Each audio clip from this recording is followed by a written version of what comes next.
NZD risk ahead. Guys, RBNZ are meeting tonight.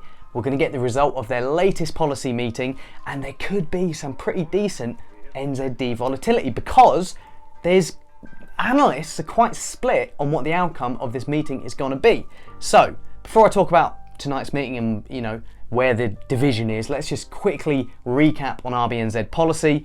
So in March, they cut rates from 1% to 0.25%, record lows, 75 basis point cut, obviously to counter the impact of coronavirus. At the same time, they started a $30 billion New Zealand dollar QE program, which might sound small when you compare it to the Fed and the ECB, but you got to remember New Zealand is small.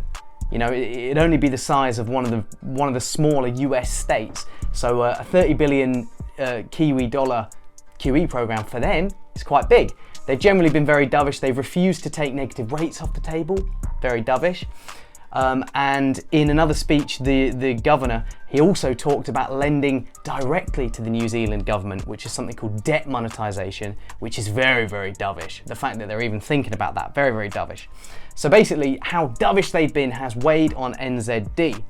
And because of all this dovishness, a lot of analysts are unsure what's going to happen at this meeting. So the RBNZ in March, when they did that big rate cut, they did say that they're going to leave rates at 0.25% for 1 year.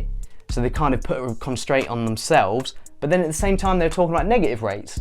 So analysts are a little bit split. Are they going to hold? Are they going to cut? Some people calling for a small cut to 0.1, but most people don't expect a cut. Where most analysts expect the action is on QE.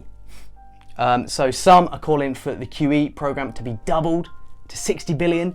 Again, like I said, might not sound like a lot, but as a percentage of New Zealand's GDP, if the RBNZ did that, it would have the largest QE program as a percentage of GDP out of all the major central banks.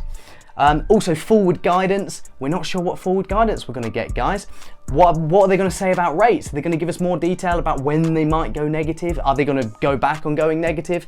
We don't know, guys. There's quite a lot of disagreement about what's going to happen going into this meeting, which should make for some good NZD volatility. I'm sure I'll be back at you with a blog on the outcome tomorrow, so do check it out. That is pretty much it from me for now, and I will see you in the next one.